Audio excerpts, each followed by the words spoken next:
हिंदू राष्ट्र के, हिंदू राष्ट्र के, हिंदू राष्ट्र के।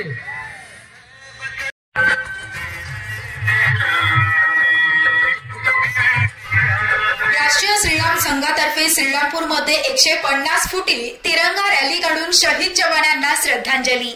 दहशतवादाविरोधात भारतानं ऑपरेशन सिंधूर राबवून पाकिस्तानी दहशतवाद्यांना यमसदनी धाडलं। भारत पाक युद्धादरम्यान अनेक भारतीय जवानांना देशाचं रक्षण करताना वीरगती प्राप्त झाली।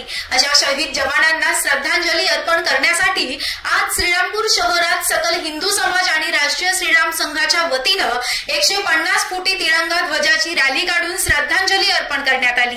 यावेळी शेकडो युवकांसह महिला भगिनी तसेच लहान मुले देखील रॅलीमध्ये सहभागी झाल्याचं पाहायला मिळालं। शहरातील सिद्धिविनायक मंदिर या ठिकाणावरून सुरू झालेली rally main road Chhatrapati Shivaji Maharaj road मार्गे शहीद जवान स्मारक या ठिकाणी येऊन सांगता करण्यात आली। यावेळी भारत पाक युद्धातील शहीद जवानांच्या युद्धात कुटुंबांकरिता सकल हिंदू समाजाच्या वतीनं गोळा करण्यात आलेल्या आर्थिक मदतीचा धनादेश महसूल प्रशासनाच्या स्वाधीन करण्यात आला। श्री संभाजी महाराजांची जयंती होती, दरवर्षी आम्ही मोठ्या उत्साहाने साजरा करतो, पण आता युद्धामध्ये आपले महाराष्ट्रातले 2 सैनिक शहीद झाले, त्यामुळे आम्ही आजची जी आपली सभा होती ती कॅन्सल केली आणि त्या सभेनिमित्त आज धर्मवीर संभाजी महाराजांच्या जयंतीनिमित्त त्या शहीद झालेल्या श्रद्धांजली म्हणून तिरंगा रॅली आज आम्ही राष्ट्रीय श्रीराम संघ म्हणून सर्व हिंदू लोकांनी काढली आहे। आणि या निमित्ताने आम्ही सर्वांनी आव्हान केलं का आपले जे शहीद जवान शहीद झाले आहेत त्यांना आपण आर्थिक मदतसाठी सगळ्यांनी मदत करावा।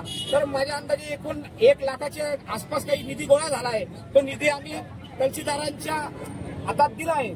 आणि माझं या निमित्ताने सांगणं आहे की आपले सैनिक इथं देशाच्या बाउंड्रीवर लढताय, पण जर इथं आपल्या महाराष्ट्रात परिस्थिती पाहिली तर एवढा मोठा पाकिस्तानाशी युद्ध चालू असताना इथले काही हरामखोर लोक आहेत जे लोकांनी पाकिस्तान जिंदाबादचे नारे लावले।